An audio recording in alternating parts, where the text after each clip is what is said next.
Good day. Well, I'm back at it for another round, and I think where I'm going to start today is finish off the upper portion of the decking behind me, which means I have to cut a 15-inch wide fill strip to, well, you know.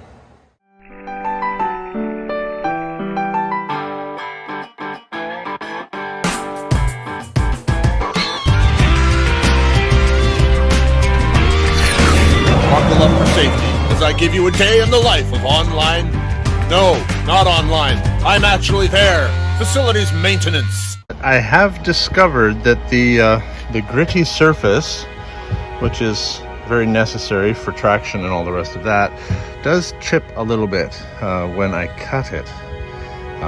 So I'm going to try cutting this one upside down. I'm flipping it over and I'm going to cut it this way and see if I get less chippage.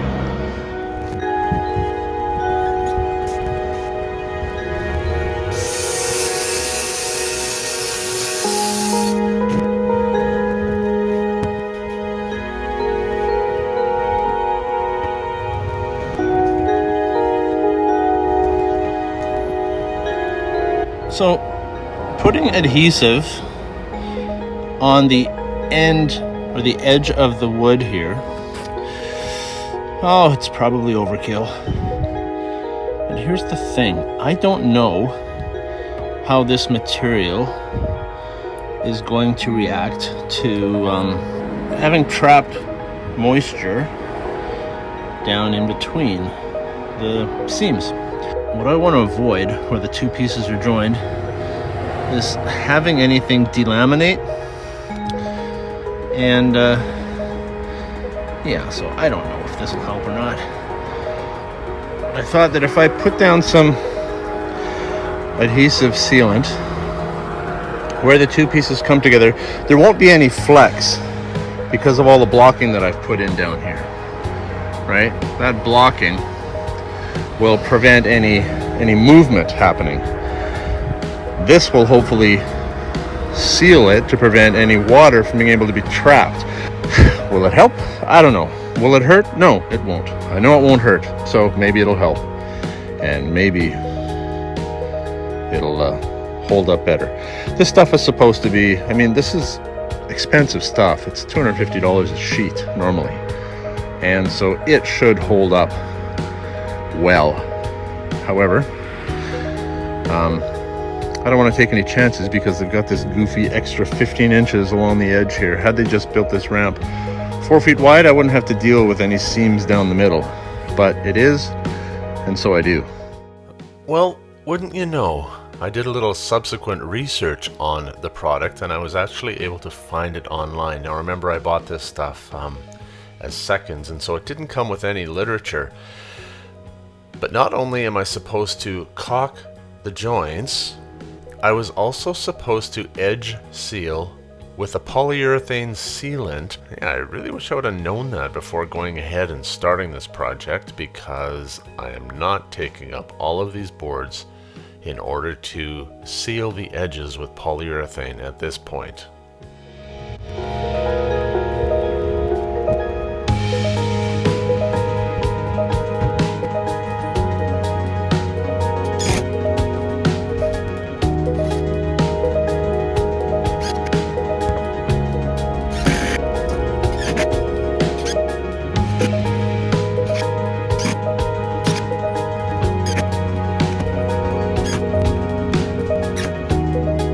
Well, if I'm honest, I'm not a fan of the white adhesive oozing out between the seams. Now, I know it's pretty unavoidable, I guess, and I think what I'll do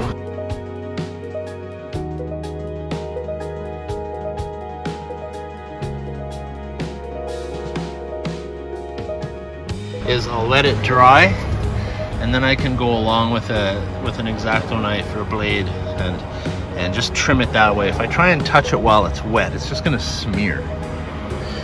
However, that being said, no water is going to go down in between this seam anymore, which means that no deterioration can happen at this point, which is good. As for this piece here, now if you're wondering what those lines are in the middle there, it kind of shows up on the back side too. Now I mentioned, you see the patchiness on the back side. I mentioned that I only paid $65 a sheet for this stuff because it was seconds. And that a new sheet would have been $250 a sheet. What you see there is a little bit of delamination happening, but it's in the middle. And so long as it's enclosed with laminated parts all the way around it, or at least that's what I was told by the plywood company, that it would be fine. And if I happen to cut into one of those delaminated spots, then edge fill with some adhesive, much like I did down here already. So I'm not going to cut that piece where you see those delam spots down there. I'm going to leave this piece as a wider piece and try not to cut into that. I think I've got enough material to be able to give myself a few options. And so I'll just keep plugging at it and go from there. However, my time would probably be well spent right now to finish blocking along this bottom section here and get that over with. It's one of those jobs that I'm dreading. And you know how when you dread a job, you kind of just don't want to do it. You look for other things to do, but it needs to be done. So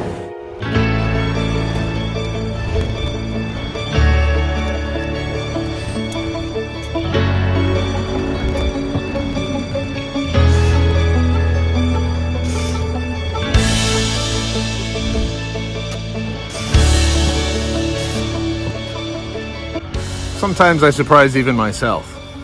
To do this blocking for here and up the other side And the repair. I bought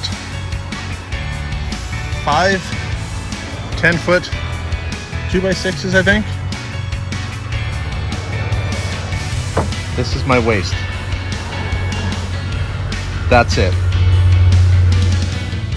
I probably created more volume in sawdust than I actually have in solid pieces left over.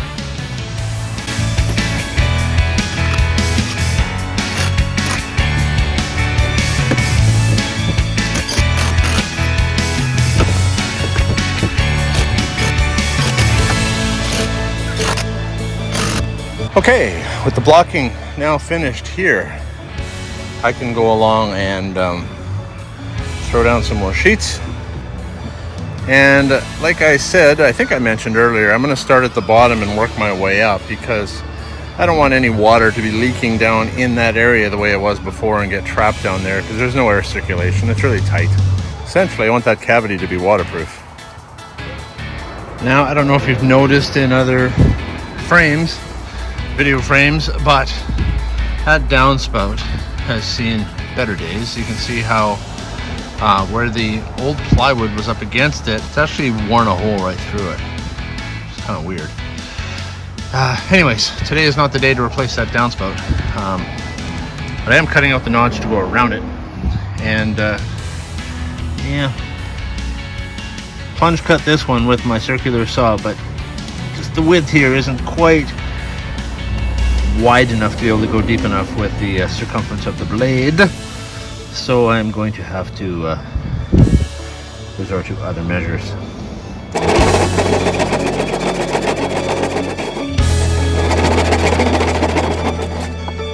So, using the ends of these as my guide, I did a plunge cut on the other side, which allows me to just break that out like that now. So, I'm happy with that. This is so frustrating.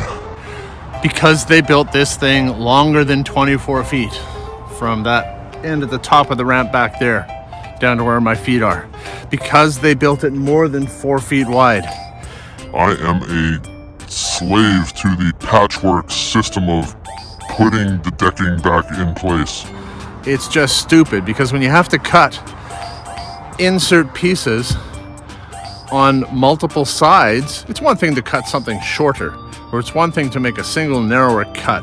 But when you have to cut pieces both narrower and shorter. It's also kind of like drywalling a room that isn't square. Your sheets of drywall are perfectly square, but your room isn't, and so you have to make accommodations all over the place. Well, this is another perfect example. I have to cut pieces to fit in place. It would have been so nice if this would have been my ramp right here, right? This first 4x8 sheet right here, without any of this business down the side. This second 4x8 sheet right here, and then one more sheet to go from here to the edge of the railing. But no, you'd still make that cut right there because that's your transition point between the slope of the ramp and then the levelness of the landing. However, that could still just be an 8-foot piece, not 8'4", because, well, as you can see, you have to fit in pieces. And so now this piece here, not only am I cutting it narrow, I'm also cutting it on end, but it's butting up against two individual pieces that are laid down, dictated by the trueness or squareness of the ramp that they've been laid down on. Do you know what I mean? It's just so frustrating and so much extra work. I dry fit this piece, but I've taken it out. I had to trim it a little bit shorter, and now I put it back in, and now I seem to be running into a problem right here. Furthermore, the alignment of these, which are following the landing, like those are, you can't see them, but the edge of that is true to the edge of this landing. It's following this. But because I'm seeing a gap there, you know what that's telling me? That's telling me that the landing that I'm standing on and the run that's going down there, that is not truly perpendicular to this piece that I'm standing on. It's going off at a bit of an angle like that, which is what is creating that slight gap right there. It doesn't get more frustrating than this. And this is why a lot of times if you will hire a contractor to come and do a job, and it's a job like this, and they'll look at it and go, yep, I'll build you a new ramp, but I'm not just going to resheet what you've got here. I'm going to tear the whole thing out completely and start from scratch. So you will pay more for materials, but you'll pay less in labor and time because it'll get built correctly.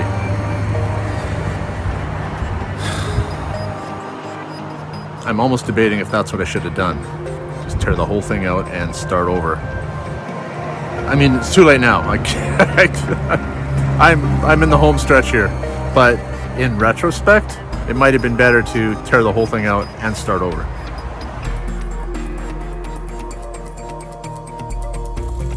All right, I am back. Today is the day that I'm not gonna finish. Let me show you why. Insofar as getting this piece cut and put into place, not a problem, that won't take me too long. But there are other things that I need to address. Like I said, I did not build the framework for this myself, but I got a couple spots like this, right there, and right over here, got a couple other high spots, and I can't have that. Those are trip hazards. Yeah, so if it was solid wood, it would be easy to just take a belt sander to it or something to take off the high spot. But because of the finish on this, I can't do that. So what I need to do in order to repair this is to take that panel back out and address the problem from underneath. Maybe take my multi-tool or something, but I'll probably have to just shave the joist a little bit, and that will take care of this area here. And as far as this one over here is concerned, I think what I might do actually is just pull up a couple screws and stick a tiny shim underneath here to bring this one up a 1/4 inch. So I did a little research on this product, just looking at the company name on the back. You can read it down there, Swanson Group. I found out that these engineered panels are called Tough Tread. And when you install them, there's something that they wish you to do that I was unaware of, because I wasn't provided with any literature with them. Like I said, they're seconds, and so nothing of that nature came with them. But here's the thing. So, all these little screw holes, because that is now a penetration through the surface, they want me to use a 2-part epoxy mixed with the grit that this is comprised of, which they call it shell. So I'm guessing that probably a walnut shell. And I'm supposed to fill each little screw depression with 2-part epoxy and dust it with the product that this is used to both seal the screw holes and help make them disappear. Do you have any idea how tedious that would be? I mean, at least it's something that I can do during any hours. I don't have to come here just when the kids are not napping. But still, there are hundreds of screw holes. Ah!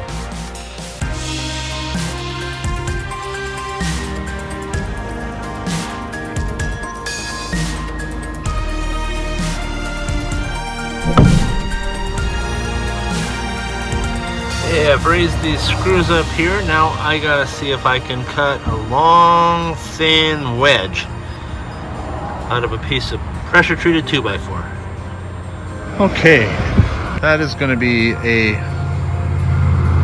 little bit of a difficult cut to cut by hand, and then this will create a very long, thin wedge that I can slip under the edge of the plywood and just tap it until it lifts the plywood up to the point where I need it to be, and then I'm good.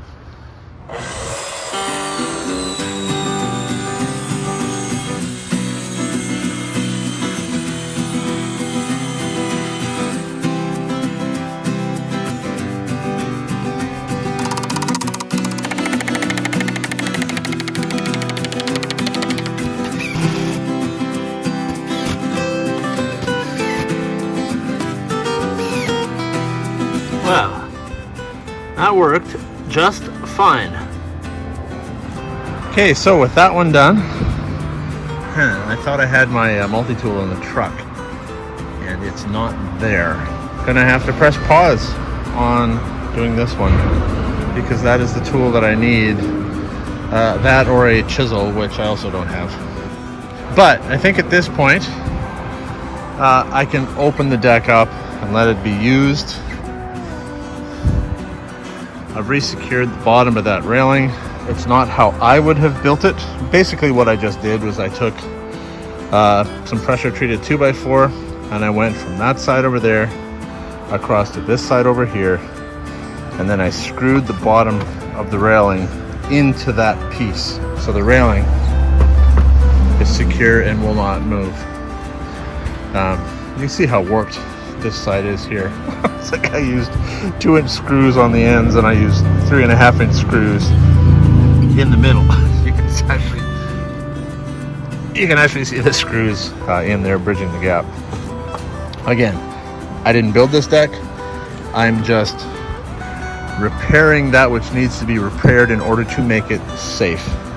Areas like this now, we'll see how I've raised this up. I've got a bit of a gap here. Sealant. I was reading on their product page, and anywhere there are gaps I can put, as long as it's not oil based, like a polyurethane sealant would work to caulk that. So I can caulk any of those gaps that I wish, close them up a little bit. And I need to put down more screws, unfortunately, because that means I'll have to then put epoxy in the heads. But I've just screwed the panels down enough to hold them in place, but not done a full screw down. So I need to do that as well. I picked up this piece of threshold material for the leading edge of the ramp here, just because I think the edge will probably get damaged if I don't put something down there.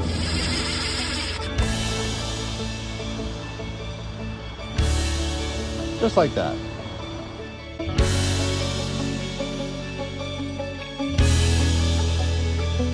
Well, it's been a minute, but I finally got a chance to come back and finish off this ramp and this little tripping hazard that's been bugging me ever since I put it together. So let's finish this and be done with it. And it's not that I think it's going to be difficult or anything to deal with. It's just that I've been so preoccupied with so many other things that I just haven't had a chance to come back here. But this is probably one of our last sunny, not raining days. And I'm working here now. I just did some electrical lighting work. So I'm pulling out the tools to finish this off as well. Yep, it's as I thought. Take a look at the framing here. You see that lip there? Everything else is this height. This height. But this was not framed together properly. So that is the reason that the board sits high at the corner here. My solution, I think, will be to take my multi-tool and try and cut this down flush with this and just have that feathered out that way. And I should be able to put this piece of plywood back down and have it be flush with this surface here.